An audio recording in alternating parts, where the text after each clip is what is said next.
is John 9, and it is one of the famous and most beloved stories about Jesus healing the blind man. On the day that they were on the road in Jerusalem, they spot the blind man, and the conversation starts as the disciples ask Jesus, who sinned, this man or the father, that he was born blind? Then it has a long story of conversations dealing with many issues. Today, there's a young father. He's not a father yet, but he will be the father of the blind man. And I'll be the Pharisee in the story. And we have two monologues based upon the scripture about this event. So listen carefully to what God is still speaking. I can still hear the stinging remarks, repeated over the years, sometimes out loud, but more often whispered in the corners, just out of earshot. It's his fault he was born blind. He must have committed some horrible sin, or it's because of his father. What did he do? They would quote Leviticus. They will waste away because of the sins of their fathers. It made me feel like dirt, like mud. We suffered in silence. Some days it felt like we were blind. We could not see the past the moment. We had no idea what the future would hold, where this would all go. Last I heard, he was begging on the streets just to feed himself. It's all really quite clear, crystal clear, a case of mistaken identity. No one really pays attention to what a blind beggar looks like, do they? Now there is a story, this rumor going around about a blind beggar receiving sight from Jesus. We have to stamp it out before rumor turns into legend, legend into history, and history into fact. And then we will have even more problems with that renegade. I didn't believe it for a moment. This was impossible. Healing blindness on a Sabbath? No less. Unless I would see it with my own eyes. We held up the man in front of us, and all he said was, he put mud on my eyes, then I washed, and now I see. He is a prophet. I think this blind beggar was trying to drag us all into the mud. They didn't believe my son. Didn't hardly hear his words. I hardly believe it myself, but I know who my son is and that he can now see. They hauled us in and interrogated us. I was scared to say too much. What if they started accusing us of confessing Jesus as the Messiah and we were kicked out of the synagogue? How do I know how this happened or who opened his eyes? Ask him yourself. He is of age. They finally let us alone. They say that blasphemy is to insert or show contempt or lack of reverence for God or for claim to be godlike, to see what God sees. This beggar was starting to cross that line. We told him to give God the glory, not Jesus, this sinner. But he kept insisting, kept playing dumb. Again, he told us his muddy story. I was blind, but now I see. Again, then he started pushing it. Why do you want to hear it again? Do you also want to become his disciples? Here is an astonishing thing. You do not know where Jesus comes from, and yet he opened my eyes. We know that God does not listen to sinners, that God does listen to one who worships him and obeys him. Never since the world began has it been heard that anyone opened the eyes of a person born blind. If this man was not from God, he could do nothing. That's what the beggar said, and we couldn't stand it anymore. This sinner trying to teach us, the learned and righteous Pharisees, we drove him out of the synagogue. I think I am finally getting it. I'm beginning to see. This Jesus person, prophet, God-man, Messiah, is bringing in a whole new way to see the world. He's turning things upside down. We don't have to judge people or push people to the edges of the community. Our son is back in our family. The shame is gone. Do you know that our son met Jesus one more time? Jesus asked him if he believed in the Son of Man. Jesus said, "You have seen him. The one speaking with you is he." My son believed. My son worshiped. It's all so crystal clear now. I'm not sure if I know anything anymore. It all gotten muddy. All the evidence points to the beggar being who he claims he is. And despite our objections, he truly can see. That I can see with my own eyes, but I cannot explain it. We followed Jesus, trying to see if he would say anything. He spoke only in riddles.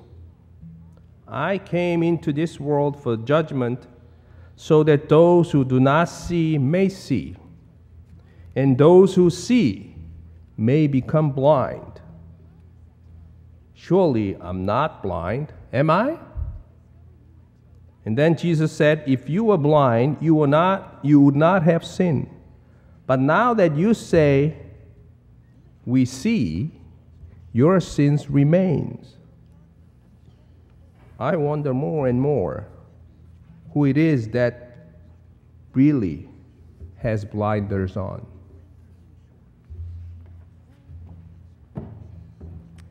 Jesus said, "For judgment I have come into this world, so that the blind will see, and those who will see will become blind."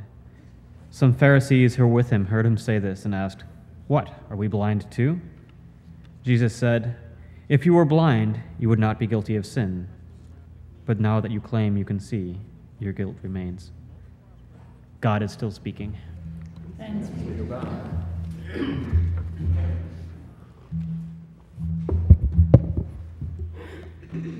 As you just heard, this story is all about blindness.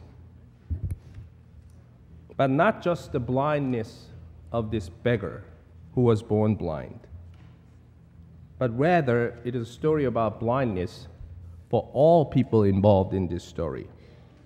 Everyone in this story is blind in some way. Let's begin with disciples who started all this. When they encountered this blind beggar on the street, which was doing the blind beggar's job, begging, their response was what? Who sinned, this man or his parents, that he was born blind? The people in community had the same question. Even though we no longer believe this causation between suffering and sin, in Jesus' time, even after the book of Job clearly says suffering and the sin is not correlated, most people believed that the tragedy and suffering was the result of some form of sin. And it stems from scriptures like Leviticus, we just heard, and Exodus. He says, I, the Lord your God, am a jealous God, punishing children for inequality of parents to the third and fourth generations. So disciples were following what all other people believed at that time.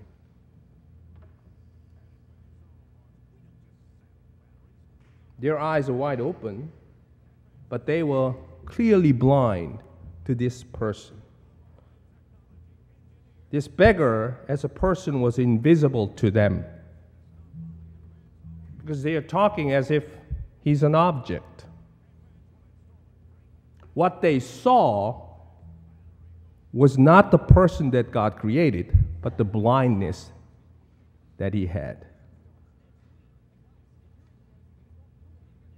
What they saw was his condition, not his true self.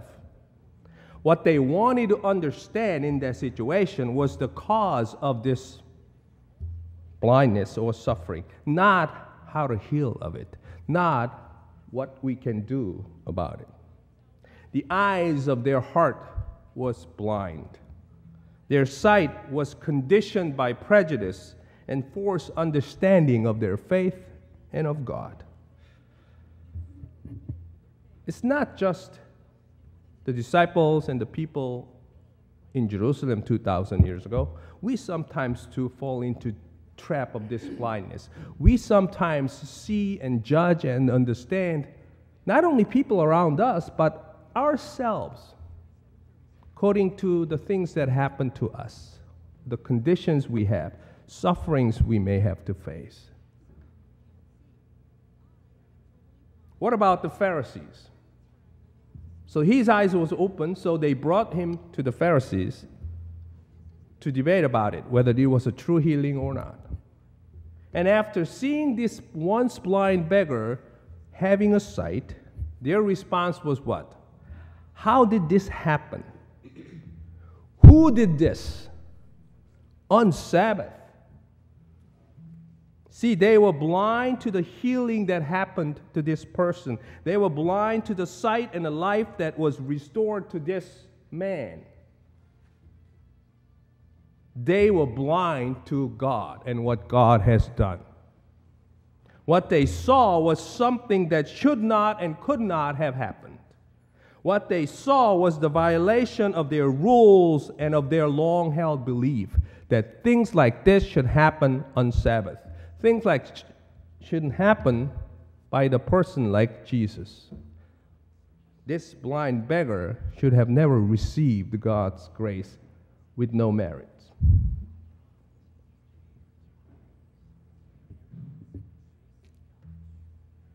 Accepting the once considered unacceptable was too challenging and too insulting for them to see the truth right before their eyes. Their eyes are wide open and they missed everything. Isn't it? This is why Jesus said, if you were blind, at the end of the story, when the Pharisees asked, am I blind? Surely I can see. To that Jesus says, if you were blind, you would not be the guilty of sin. But now that you claim that you can see, your sin remains. It's an interesting way to put it. See, Jesus is saying your sight is your blindness. What you see is the sin. Now that you see, because all you saw was not the truth. All you saw was not what God has done and what God desires.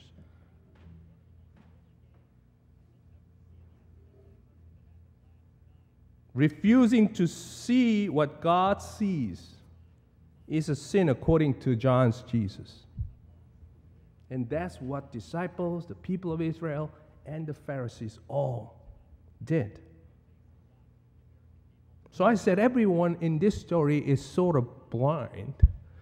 What about Jesus? Was Jesus blind?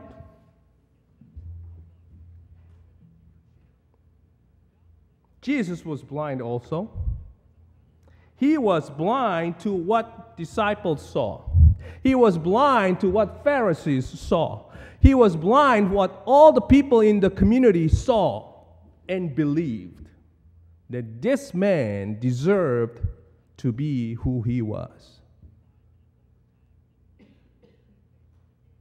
Jesus was blind to the physical conditions of the beggar. He was blind to misplaced emphasis on sin and sickness and misfortune. He was blind to the deep-held prejudice that his society had. He was blind to the misguided rules and beliefs of his own religion. He had to lose sight of all of those things.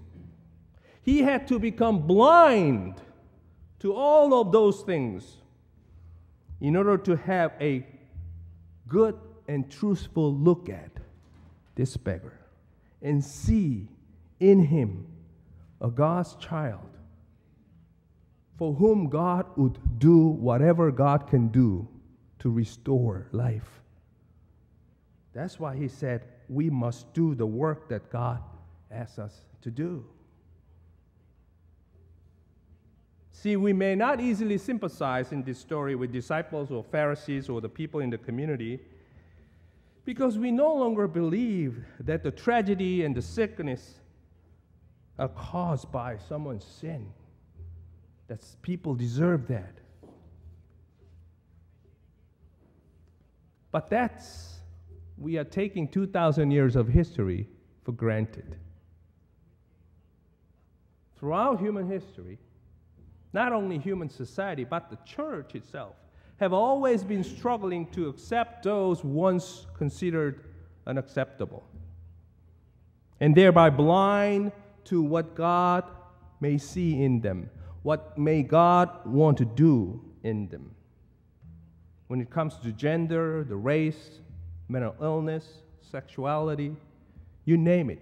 In all categories, church struggled with it. And it still struggles with it. You don't have to look far, Church struggles with the validity and the role of women in God's world, in God's church. There are some denominations that still refuse to ordain women as a clergy.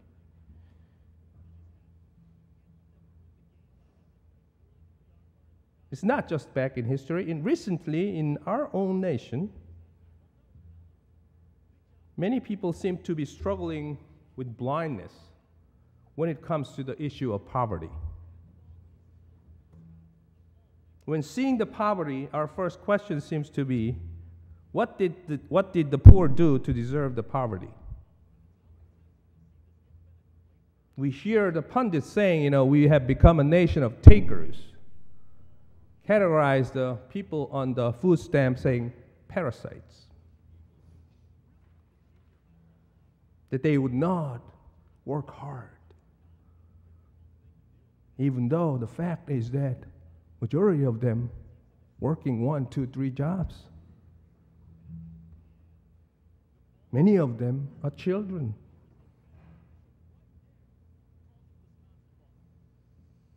The poor has become an issue, not the persons that God created.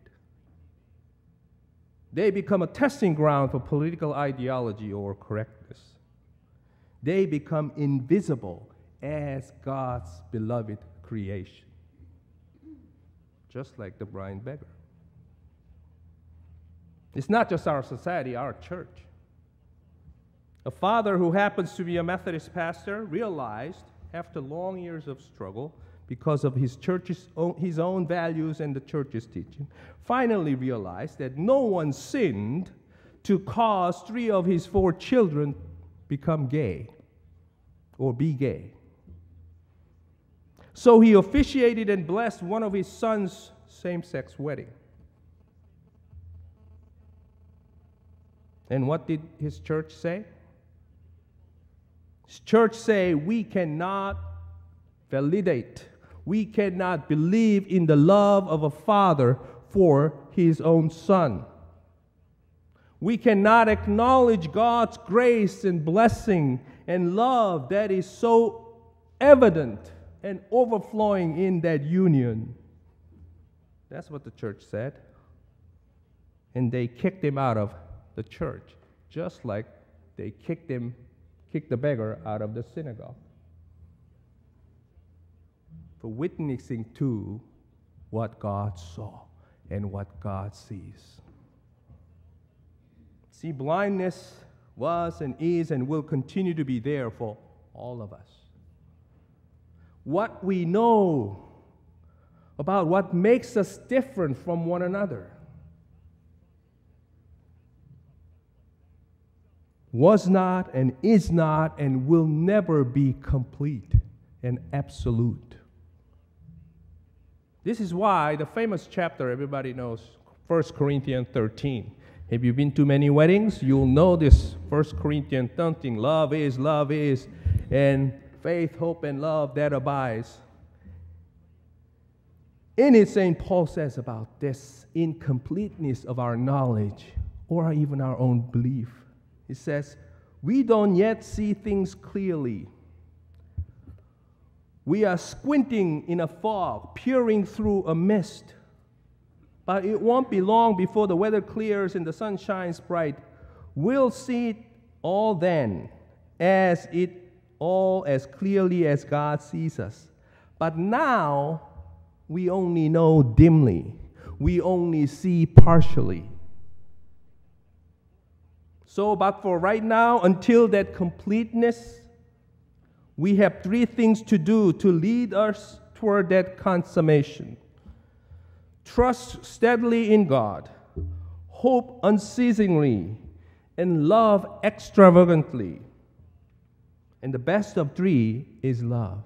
That's a message paraphrase of 13.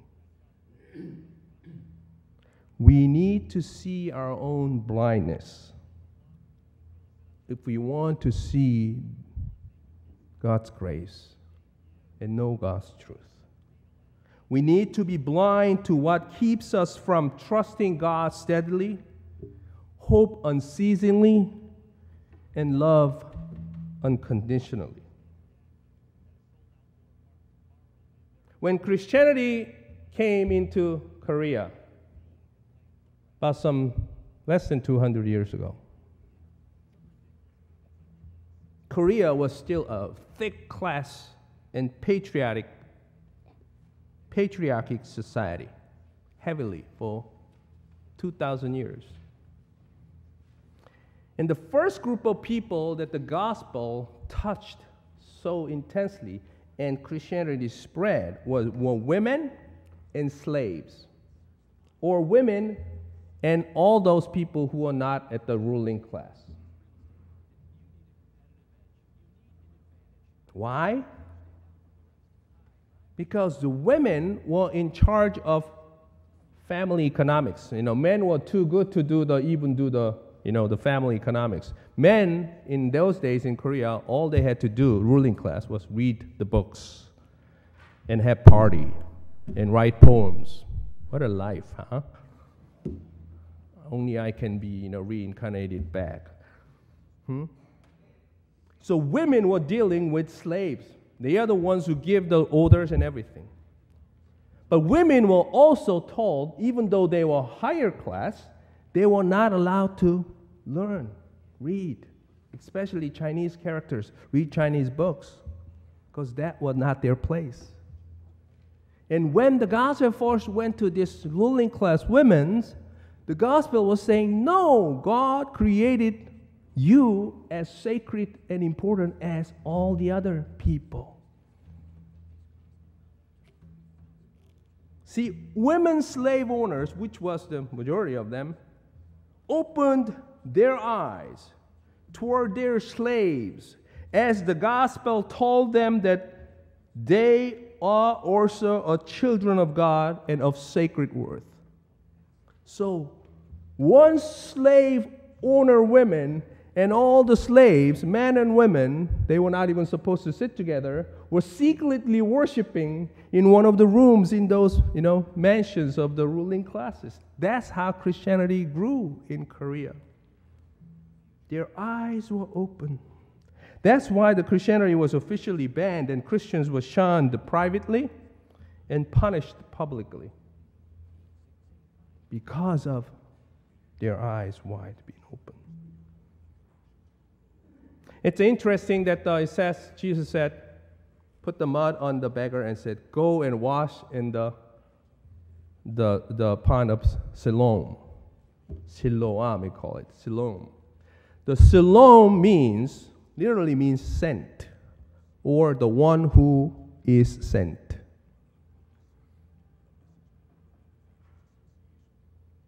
The writer of John might be saying to us, Jesus is the one who was sent. He was considered to be the one who was sent by God. Jesus is the Siloam. And we all need to go to Siloam, go to Jesus, go to the ways and the spirits and the teachings of Jesus to wash our blinded eyes away when it comes to God's grace and God's truth. To wash our way. That's what happens when we meet Jesus and when we believe in the God's truth that was revealed in Jesus' life. That our blinded eyes of our hearts and of our mind and our spirit will be open to see everybody, including ourselves, as God's beloved. And to see all circumstances, including our own ones, tragic and trying times, as a place and time for God's grace love and justice to be unfolded. Not a time to be blamed, to be shamed, and to be judged. I can only picture this blind beggar not only received his sight, but received his dignity. He finally realized that he is a child of God. That's why he follows Jesus. And I can only hear him singing long before whoever that Newton guy wrote this song, Amazing Grace, how sweet the sound. I was once blind, but now I see. Was lost, but now I am found. That's amazing grace that we all are called to sing and live as we follow Jesus Christ. This week, our spiritual discipline is a self-examination and of conscience and consciousness. It's a daily discernment. This is an exercise, the practices that invite us to go in and see our own blindness and go to seek the shalom of Jesus so that our eyes and the eyes of our church and the society may open. Let us be in silence.